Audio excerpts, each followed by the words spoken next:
Hello guys, good evening. মই first time নতুন recipe এটা ঘৰত বনাবলৈ ওলাইছোঁ। তাৰ কাৰণে মই লৈ লৈছোঁ চিকেন, আদা, নহৰু, জলকীয়া আৰু অকণমান মচুৰ দাইল, ধনিয়া পাত আৰু পিঁয়াজ আৰু জলকীয়া কুটি লৈছোঁ। মই বনামগৈ চিকেন কিমা পকৰি। ফাৰ্ষ্ট টাইম ট্ৰাই কৰিম ঘৰতে।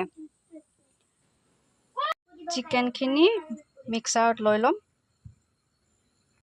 মই চিকেনখিনি ভালকৈ মিক্সাৰত মাৰি লৈছোঁ। আপোনালোকে ইচ্ছা কৰিলে ধনিয়াৰ ঠাইত পদিনাও দিব পাৰে। তাৰপাছত আদা নহৰুখিনিও মিক্সাৰত মাৰি ল'ম। আদা নহৰুখিনি মিক্সিত গুড়ি কৰি লৈছোঁ। বেছি গুড়ি কৰিব নালাগে, জাষ্ট অকণমানকৈ কৰিলে হ'ল। দালিখিনি মিক্সিত কৰি লৈছোঁ, গুড়ি কৰি লৈছোঁ। ইয়াতে মছলা অকণমান দিছোঁ।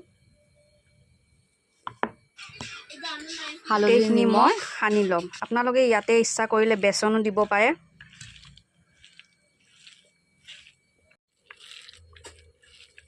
সানি 10-15 মিনিটমান থৈ দিব লাগিব।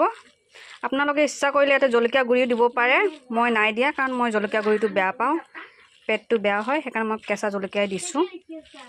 বেছি মছলা চছলা দিয়া নাই, নৰ্মেলি অকণমান দিছোঁ আৰু।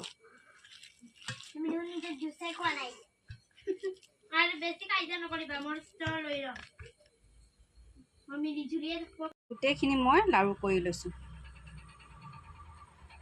এতিয়া তেলত দিবলৈ যাম।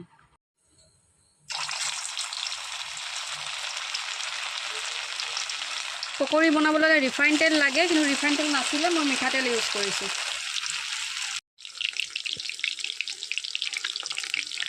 পকৰি ৰেডি। বহুত ধুনীয়া হৈছে, খাই চাব লাগিব এতিয়া কেনেকুৱা হৈছে। চিকেন কিমা পকৰি ৰেডি।